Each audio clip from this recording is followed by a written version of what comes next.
Guys, kalian tahu nggak sih? Ternyata provinsi dengan kasus perkelahian antar remaja terbanyak pada tahun 2021 itu adalah Provinsi Jawa Barat dengan jumlah kasus sebanyak 37 kasus.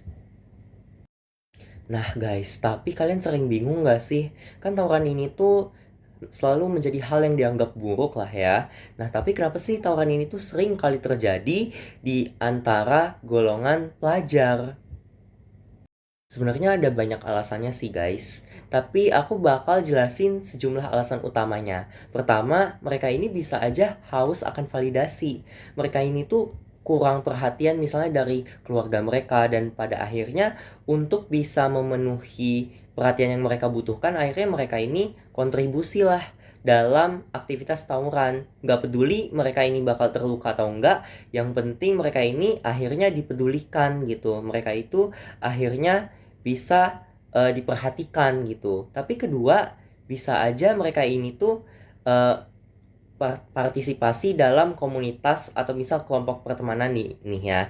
Dan dalam kelompok tersebut itu tuh ada ketua gengnya gitu istilahnya. Dan ketua gengnya ini tuh menerapkan peraturan mereka itu harus ikut tawuran, dan kalau nolak, remaja ini itu bisa dikucilkan atau misalnya bisa didiskriminasi gitu. Tapi ketiga, bisa aja karena ego-ego dia itu akan terpenuhi ketika dia itu partisipasi dalam aktivitas tawuran, dan bisa aja dia itu emang nggak punya kontrol diri, soalnya kan remaja ini itu masih irasional lah ya. Mereka ini kita ini masih labil gitu, sehingga segala hal itu pengen kita coba, termasuk termasuk aktivitas tawuran ini kalau misal mereka itu nggak punya kontrol diri yang baik.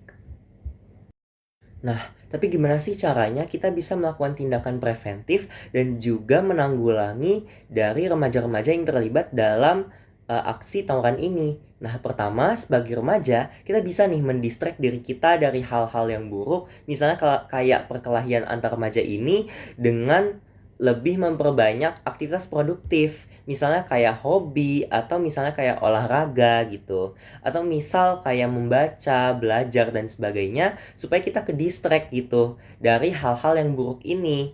Nah, tapi kalau misal nih ya, remaja-remaja ini udah terlanjur melakukan aktivitas perkelahian antar remaja ini, kita sebagai pihak eksternal itu gimana sih menanggulangi mereka? Nah, hal yang paling krusial di sini itu adalah kita harus membangun rasa kepercayaan mereka. Soalnya kan mereka ini itu datang berasal dari berbagai latar belakang gitu ya. Mengapa mereka terdorong untuk melakukan perkelahian antar remaja ini? Nah, ketika mereka mulai terbuka gitu dengan kita, mereka mulai bisa percaya dengan kita, akhirnya mereka akan mengatakan alasan kepada kita. Akhirnya akan terjalin komunikasi dua arah sehingga kita bisa mencari solusi supaya kita bisa menanggulangi mereka, dan juga akhirnya mereka itu bisa lebih merasa diperhatikan oleh kita sebagai pihak eksternal yang menanggulangi mereka.